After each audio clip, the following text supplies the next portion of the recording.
함께 말씀을 나누기를 원합니다.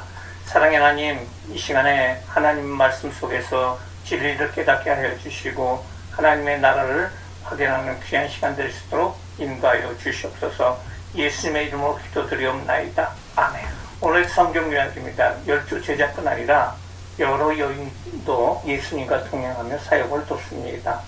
예수님은 4가지 밭의 비유를 들려주시며 말씀을 듣는 자의 태도를 교훈하십니다. 우리 다 같이 성경을 읽어보도록 하겠습니다. 말씀 이해 시간입니다. 1절부터 3절까지의 말씀은 하나님 나라의 운동가들이라는 것입니다. 1절, 그 후에 예수께서 각 성과 마을에 두루 다니시며 하나님 나라를 선포하며 그 복음을 전할세 12제자와 함께 하였고 또한 악귀를 쫓아내심과 병고침을 받는 어떤 여인들 곧 7 귀신이 나간 막달라인이라는 마리아와 헤롯의 청지기 구사의 아내 요한나와 수잔나와 다른 여러 여자와 함께하여 자기들의 소유로 그들을 섬기더라. 이것은 예수님이 이제 2차 사역을 갈릴리 사역을 시작하였다는 것입니다. 1차 사역은 예수님 혼자 주도적으로 갈릴리 지역에서 기적을 베푸시고 말씀을 증거했던 것입니다. 2차 사역은 예수님께서 12제자를 세우시고 소수의 여인들이 또 참여해서 여러 가지 식사라든지 이런 것을 도와주었다고 볼 수가 있습니다. 2차 갈릴리 사역의 주요 단어는 하나님 나라입니다. 그리고 선포입니다. 전도입니다. 첫 번째로 예수님은 두 번째 갈릴리 전도에서 하나님 나라의 메시지의 중심은 바로 하나님 나라였습니다. 예수님은 이 땅에 성령을 통해 임하시는 하나님의 나라를 세우기 위해서 이 세상에 오셨습니다. 그래서 2차 전도 여행을 통해서 하나님 나라가 임할 것을 선포하고 있습니다. 이 하나님 나라는 하나님께서 세상적인 나라로 세우는 것이 아니라 하나님 나라로 세워주는 거고 정치적인 나라가 아니라 영적인 나라를 의미하고 있습니다. 두 번째는 선포입니다. 선포는 일방적인 선포를 얘기하고 있습니다. 전도가 일반적인 전도 활동을 의미한다면 선포는 일방적인 선포의 개념이 있다고 할 수가 있습니다. 구약시대에는 선지자들이 하나님 말씀을 이스라엘 백성들에게 선포했습니다. 하나님은 이 시대에 선지자들에게 자신의 뜻을 계시해 주셨고 선지자들은 그 말씀을 백성들에게 일방적으로 선포를 했습니다. 그래서 이 말씀을 믿고 순종한 사람은 하나님의 축복이 임하지만은 말씀을 거부하는 사람에게는 징계가 임하는 모습을 볼 수가 있습니다. 세 번째 나오는 단어가 전도입니다. 예수님은 갈릴리의 도시를 다니면서 하나님 나라를 전파했습니다. 예수님은 가장 위대한 전도자입니다. 예수님은 사람들을 찾아가서 그들에게 하나님께서 예비해 주신 구원의 길을 복음을 전파하셨습니다. 그리고 이 복음을 믿고 예수님을 믿는 사람들은 하나님의 백성이 되었습니다. 이 복음을 믿지 않는 자들에게는 영원한 형벌이 선언되었습니다. 이와 같이 예수님은 2차 갈릴리 전도 여행을 통해서 각 성과 마을을 다니면서 하나님 나라를 선포하며 천국의 복음을 전파하고 그리고 또한 전도하는 모습을 볼 수가 있습니다. 4절서부터 8절까지는 바로 씨가 떨어진 밭의 비유가 나오고 있습니다. 예수님이 2차 갈릴리 전도 여행 때부터 종교 지도자들의 반대가 본격화되기 시작을 했습니다. 그들은 예수님의 가르침을 들으면서 예수님을 고소할 기회를 찾았습니다. 그러므로 예수님은 비유를 통해서 하나님 나라의 비밀에 대해서 가르치시기 시작을 했습니다. 예수님은 비유를 통해서 그 의미를 모호하게 하심으로 반대자들이 흠을 잡지 못하게 하셨습니다. 그런 동시에 그 제자들에게는 분명하게 알기 쉽게 하나님 나라에 대해서 설명을 해주시는 모습을 볼 수가 있습니다.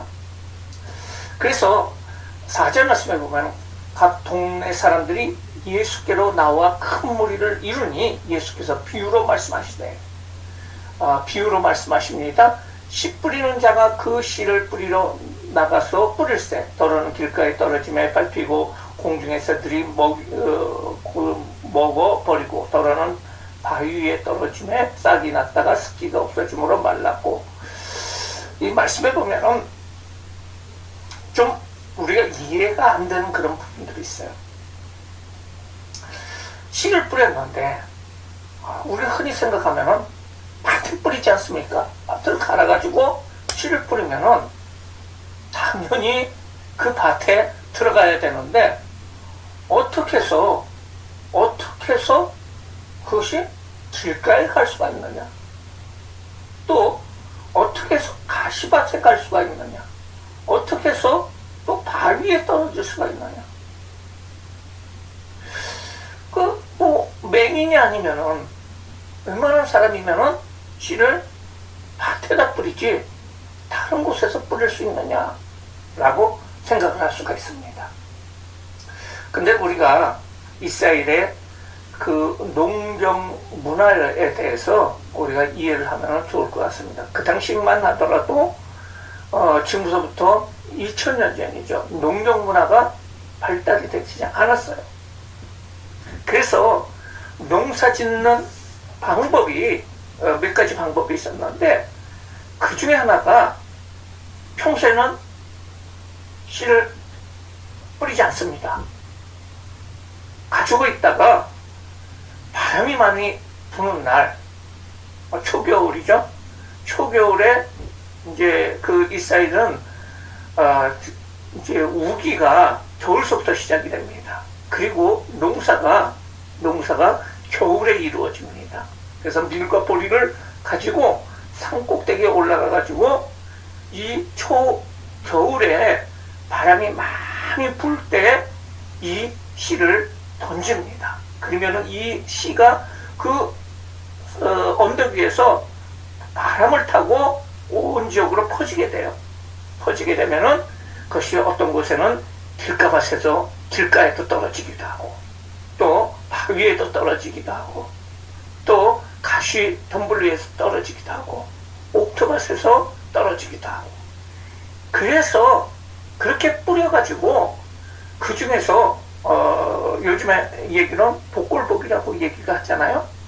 덜어는 많은 부분이 다른 곳에 가지만은 그 중에 밭에 들어간 그러한 씨앗이 열매 맺고 그것을 추수하게 된다는 것을 볼 수가 있습니다. 그래서 이런 배경 속에서 농부가 뿌린 씨앗 중에서 일부는 길가에 떨어집니다. 이 씨앗들은 단단한 길에 떨어졌기 때문에 싹을 내지 못하고 새들이 먹이가 되고 말았다는 거죠. 어떤 새들은 밭에 뿌려진 씨앗마저 먹으려고 덤벼들기도 했어요. 물론 이 경우에 농부가 새를 쫓습니다. 둘째로 농부가 뿌린 씨앗 중에 일부는 돌밭에 떨어집니다. 돌밭 위에 떨어진 그 씨앗은 곧 싹을 냅니다. 그러나 석회석이 있는 팔레스타인 지역의 돌밭은 흙이 많지 않기 때문에 그 싹은 뿌리를 깊이 내릴 수 없습니다. 그러므로 해가 돋아서 햇빛이 강하게 내리에 쪼을수 적에 이 씨앗은 뜨거운 열기에 말라버리고 만다는 것입니다. 그 다음에 보면은 가시떨기나무에 떨어졌다고 하는데 이 씨앗들은 역시 싹을 내지 못합니다. 왜냐하면 시간이 지나면서 가시덤불이 함께 자라서 곡식이 성장하는 것을 막아버립니다. 이로 인해서 곡식들은 더 이상 자라지 못하고 시들어 버리게 됩니다. 그러나 8절 말씀에 보면은 더러는 좋은 밭에 떨어짐에 나서 100배의 결실을 하였나니라. 이 말씀을 하시고 외치시되 들을 귀 있는 사람은 들을지어다 라고 말씀하고 계십니다. 그리고 제자들하고 모였을 적에 제자들에게 얘기합니다. 9절 제자들이 그 비유의 뜻을 모르니 10절 이때는 바리새인이나 방해하는 사람들이 그곳에 없었던 시절이 그 시기죠. 이르시되 하나님 나라의 비밀을 아는 것이 너에게만 허락되었으나 다른 사람에게는 비유로 하나 네 비유로 하나니 이는 그들로 보아도 보지 못하고 들어도 깨닫지 못하게 하려 합니다. 그러면서 예수님께서는 이 비유는 이러합니다 하면서 예수님께서 말씀하십니다. 그러면서 예수님께서 이 비유를 9절부터 15절 그 비유를 해석하는 가운데서 이렇게 말씀하세요. 씨는 하나님의 말씀이라는 거죠. 그리고 그 외에 대해서는 말씀을 안 하시는데 마태복음 13장 18절에서 19절 말씀을 보면은 더 자세하게 얘기를 하고 있어요. 그런즉 씨 뿌리는 비유를 들어라. 아무나 천국 말씀을 듣고 깨닫지 못할 때는 악한 자가 와서 그 마음에 뿌리운 것을 빼앗나니 이는 곧 길가에 뿌리운 자요라고 얘기를 하고 있어요. 이 말씀은 무엇이냐? 씨는 하나님의 말씀이고 그 밭은 우리들의 마음이다 라는 것을 말씀하고 있습니다. 그러면은 오늘 12절 말씀을 보겠습니다. 예수님께서 비유를 해석하십니다. 길가에 있다는 것은 말씀을 들은 자니 이에 마귀가 가서 그들이 믿어 구원을 얻지 못하게 하려고 그 말씀을 그 마음에서 빼앗는 것이요.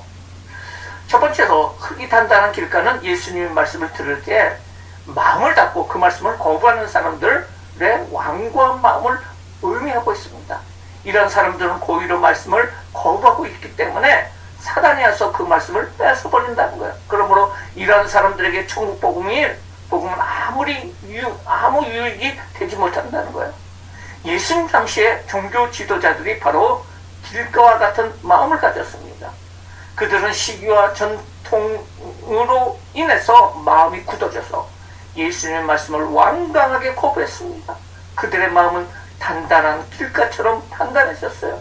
그러므로 그들의 마음에는 하나님 나라의 복음이 뿌리를 박지 못하고 사라지고 만다는 거예요.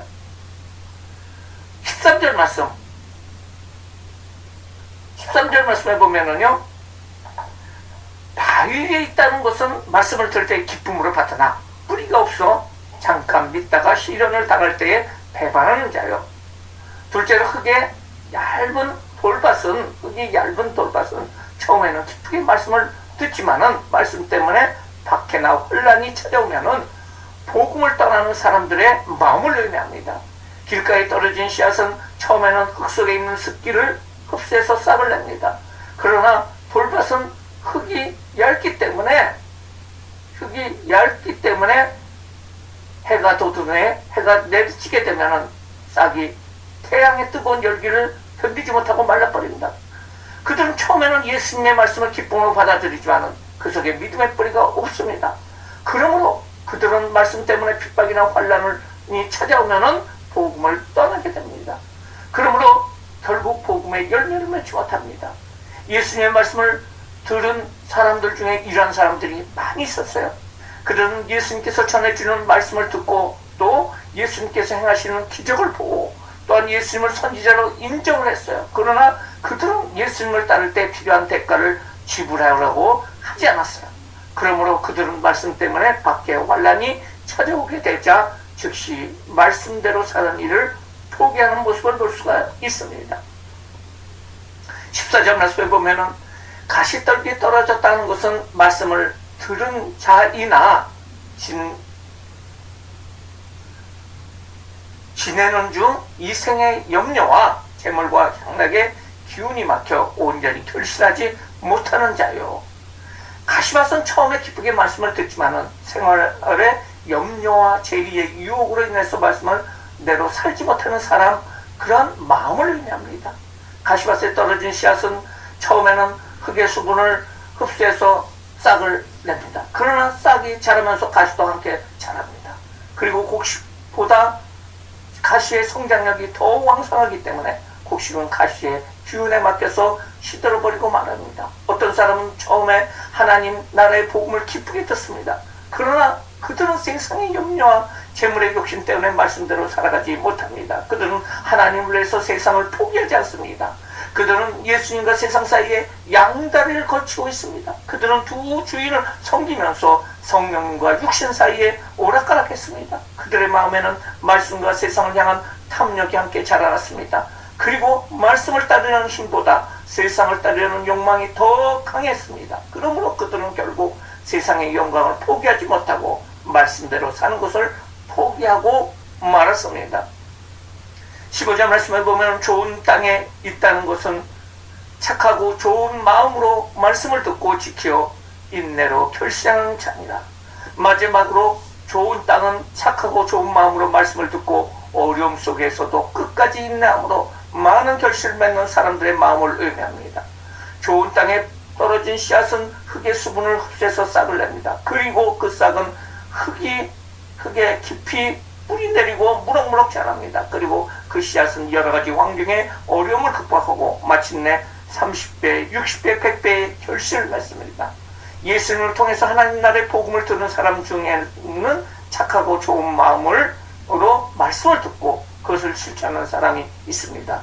그들은 사모하는 마음으로 말씀을 들었고 성령님께서 그 마음을 열어서 말씀을 깨닫게 해주셨습니다. 사단은 그들을 넘어뜨리기 위해서 여러 가지 방법으로 그들을 공격했습니다. 그러나 그들은 어려움이 찾아올수록 성령님을 더 많이 의지했습니다. 그러므로 그들은 성령님의 도우심으로 어려움 속에서 끝까지 인내할 수 있었어요. 그리고 그들은 마침내 30배, 60배, 100배의 풍성한 결실을 맺습니다. 예수님의 제자들과 정직한 사람들은 착하고 좋은 마음으로 예수님의 말씀을 들었습니다. 그리고 그들은 성령님의 도우심으로 말씀을 깨닫고 그 말씀을 실천했습니다. 그들은 어려움이 찾아와도 끝까지 포기하지 않았고 인내하며 예수님을 따랐습니다. 그리고 그들은 마침내 그 하나님 나라를 크게 확장시키는 일을 행하였다는 것을 볼 수가 있습니다. 오늘 말씀 묵상하도록 하겠습니다. 첫 번째로 나에게 주는 교훈은 무엇일까요? 첫째로 예수님의 끊임없는 복음 전파를 우리는 본받아야 된다는 거죠. 천국 백성들은 천국 복음을 전하기 위해서 최선을 다해야 합니다. 천국 백성들은 사람이 있는 곳이나 어디든지 찾아가서 복음을 전해야 됩니다. 예수님께서도 모든 동네와 성들을 돌아다니면서 하나님의 말씀을 전하는 것을 볼 수가 있습니다. 예수님을 본받아야 된다는 것입니다. 시간이 있든지 없든지 복음 전파에 최선을 다해야 된다는 거예요. 의국에 갈 수 없는 사람들은 국내에서 복음을 전하고 또 기도로 선교사를 위해서 후원해야 됩니다. 예수님은 제자들에게 이미 다시 헤어져 추수할 때가 되었다고 말씀하셨습니다. 세상에는 지금도 곳곳에 준비된 영혼들이 존재합니다. 또한 지금도 수많은 영혼들이 곳곳에서 예수님을 알지 못하는 데 죽어가고 있어요. 그러나 우리는 죽어가는 영혼들의 의침에 귀를 막은 채 살아가고 있어요. 우리 주변을, 내 주변을 돌아보세요. 굳이 마음이 강박해가지고 예수를 믿지 않겠다고 하는 사람들을 찾아갈 수도 있지만은 마치 어떤 나팔꽃이 열매 맺기 전에 터지기 전에 손만 딱 치면은 그 나팔꽃이가 확 퍼지는 것처럼 마음이 하나님을 향해서 믿지는 않지만은 하나님을 향하는 그런 영혼들이 있다는 것을 우리는 알아야 된다는 거죠. 그래서 우리는 추수할 때가 된 밭을 보게 하여 주시옵소서 기도하셔야 돼요. 그러면 성령님께서 우리의 눈을 열어주시고 세상에 복음을 전할 수 있는 능력을 주시고 그곳에 적정하게 하나님 말씀을 전할 수 있으리라 믿습니다.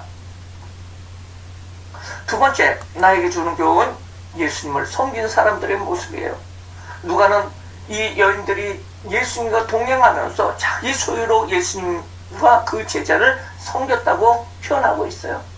예수님 당시에 물질로 예수님을 섬긴 여인들은 큰 특권을 누렸어요. 이 세상 어느 누가 하나님의 아들을 직접 따라다니며 그분의 사역을 도울 기회를 가질 수 있겠습니까? 자기 소유를 가지고 하나님 나라를 위해서 일해본 사람들은 이것이 특권이라는 사실을 알 수가 있습니다. 우리가 가진 것들이 언젠가는 우리 손을 떠나게 된다는 사실을 알아요.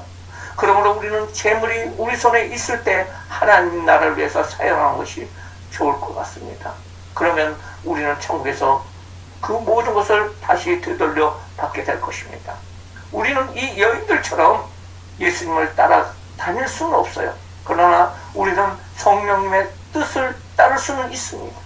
지금도 우리는 성령님의 뜻을 따라서 먼저 그 나라와 그 일을 구하면서 지금 하나님 말씀을 듣고 있지 않습니까? 하나님은 지금도 먼저 하나님 나라와 그 일을 구하는 사람들을 찾고 계시다는 사실을 오늘 말씀을 통해서 우리는 알 수가 있습니다. 기도하겠습니다. 사랑의 하나님, 천국은 침노하는 자가 그 천국을 차지한다고 예수님께서 말씀하셨습니다. 우리가 주님을 위해서 헌신하고 하나님 나라의 그 많은 열매를 맺기 위해서 기도하고 말씀 보고 헌신할 수 있는 우리들 될 수 있도록 우리의 마음을 주장하여 주시고, 우리의 마음이 길가밭이나 돌짝밭이나 가시밭이 아니라 좋은 옥토밭이 될 수 있도록 성령님 도와주시옵소서. 말씀이 우리 마음속에 늘 싹트며 그 말씀대로 살아가기를 원합니다. 주님 인도하여 주시옵소서. 예수님의 이름으로 기도드리옵나이다. 아멘. 하늘에 계신 우리 아버지여, 이름이 거룩히 여김을 받으시오며 나라에 임하시오며 뜻이 하늘에서 이루어진 것 같이 땅에서도 이루어지이다. 오늘날 우리에게 일용할 양식을 주옵시고 우리가 우리에게 죄진 자를 사하여 준 것 같이 우리 죄를 사하여 주옵시고 우리를 시험에 들게 하지 마옵시고 다만 악에서 구하옵소서. 나라와 권세와 영광이 아버지께 영원히 있사옵나이다. 아멘.